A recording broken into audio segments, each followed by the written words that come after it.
Welcome to MK Fairy Tales. اگر آپ بھی اپنے نام کی سٹوری بنوانا چاہتے ہیں تو کامنٹ میں اپنا نام لکھیں اور چینل کو سبسکرائب کرنا مت بھولیں۔ بہت پہلے کی بات ہے، مشرقی پہاڑوں کے درمیان زرین پور نامی ایک دلکش اور جادوئی سلطنت قائم تھی، جہاں کے محل اور بازار بالکل کورین طرز عمل اور سنہری روشنیوں سے سجتے تھے۔ اس سلطنت کی شہزادی کا نام یشفا تھا۔ شہزادی یاشور کی طرح سادہ لیکن بالغ کی خوبصورت اور پروقار تھی، جیسے قدرت نے ایک نایاب جادوئی ہنر دے دیا تھا۔ وہ ریشم کے کپڑے اور کاغذ پر جو تصویر اپنے جادوئی برش سے پینٹ کرتی، اس میں روح پھونک جاتی۔ وہ اگر مرجھائے ہوئے چیری کے پھول بناتی تو وہ فوراً کھل اٹھتے اور ہوائیں ان کی خوشبو سے مہک جاتیں۔ اس سلطنت سے دور باریک دھند میں لپٹے ایک بلند و بالا برفانی پہاڑ پر سایہ دار محل واقع تھا، جہاں شہزادہ احد رہتا تھا۔ احد دلکش اور ایک عظیم جنگجو تھا، لیکن اس کی زندگی پر ایک تاریکی سایہ تھا۔ وہ ہمیشہ اپنے چہرے پر باریک نشق و نگار والا سونے کا جادوئی ماسک پہن کر رکھتا تھا۔ کہانی یوں تھی کہ احد کے بچپن میں ایک جادوگرنی نے اس کے چہرے پر ایک خوفناک شانپ پھونک دیا تھا۔ شانپ یہ تھا کہ جو بھی شخص شہزادے کا اصلی چہرہ دیکھتا، وہ فوراً سیاہ پتھر کے مجسمے میں تبدیل ہو جاتا۔ اسی لیے احد نے خود کو دنیا سے الگ کر لیا تھا۔ وہ راتوں کو ریشمی سیاہ اور سرخ شاہی لباس پہن کر محل کی چھت پر تنہا چاند کو دیکھتا اور اپنی دردناک تقدیر پر سوچتا رہتا۔ ایک دن زرین پور پر ایک آفت آ پڑی۔ آسمان کا رنگ پنفشی ہو گیا اور جادوگرنی کا تاریکی اثر پھیلنے لگا، جس سے سلطنت کے درخت اور راستے پتھر میں بدلنے لگے۔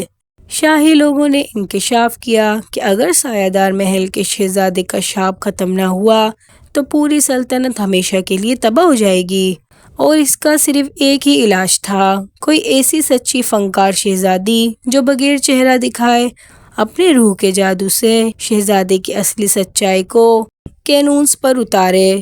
شہزادی یشفا نے اپنی سلطنت کے لوگوں اور تنہا شہزادے کی خاطر اس خطرناک سفر پر جانے کا فیصلہ کیا۔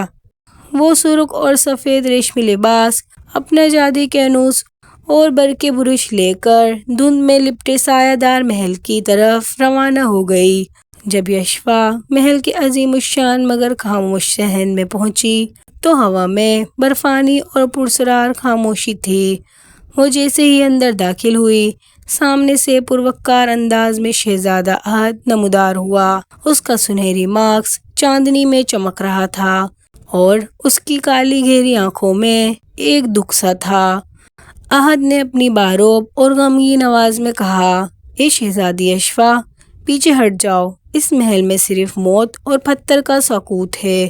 اگر تم نے میرا چہرہ دیکھنے کی ذرا سی بھی کوشش کی تو تم ہمیشہ کے لیے ایک مجسمہ بن جاؤ گی۔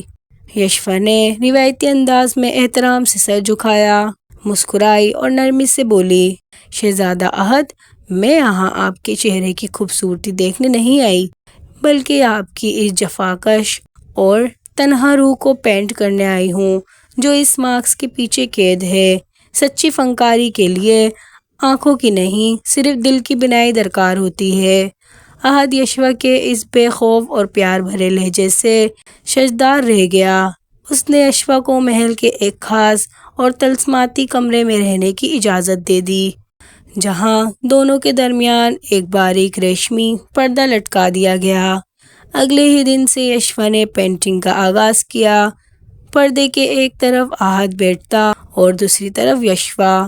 روز شام کو جب لائٹیں جلائی جاتیں تو دونوں گھنٹوں باتیں کرتے۔ احد نے یشفا کو بتایا کہ وہ کس طرح کھلے آسمان کے نیچے مسکرانے اور لوگوں کے درمیان جانے کے لیے ترستا ہے۔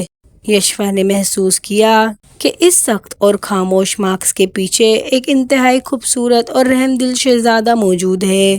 یشفا نے احد کا چہرہ دیکھے بغیر صرف اس کی آواز اور اس کی دل کی دھڑکن اور اس کے جذبات کو اپنے جادوئی رنگوں میں ڈھالنا شروع کیا۔ وہ جب بھی برش کینوس پر چلاتی وہاں سے چمکتے ہوئے ستارے جیسے جادوئی ذرات نکلتے ہیں۔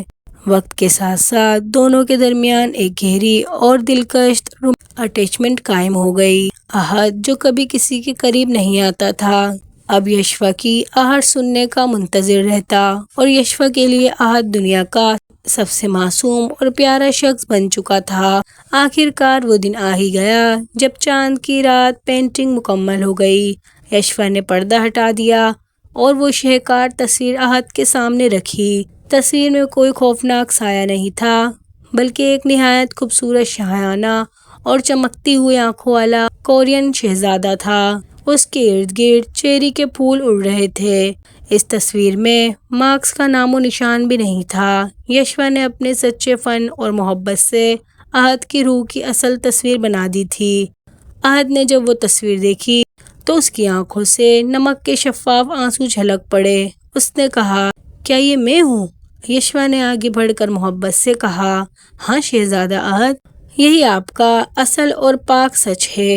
اب اس جادوگرنی کے خوف اور اس مارکس کو پھینک دیجئے۔ احد نے گھبرا کر کہا، نہیں، اگر میں نے مارکس اتارا اور شاپ نہ ٹوٹا تو تم پتھر کی بن جاؤ گی۔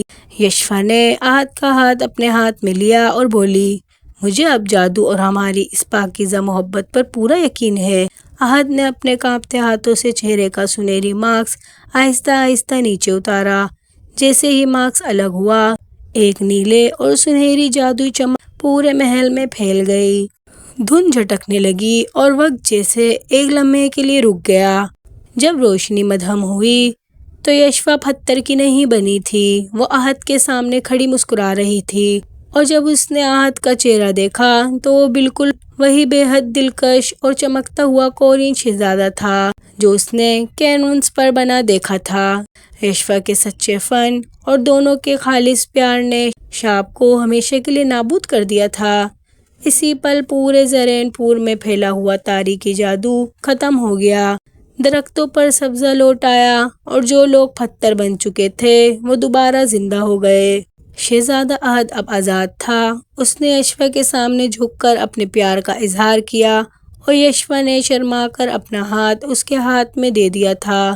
دونوں کی دھوم دھام سے شاہی کورین انداز میں شادی ہوئی اور ان کی یہ رومانٹک داستان پورے ملک میں ہمیشہ کے لیے وائرل اور مشہور ہو گئی۔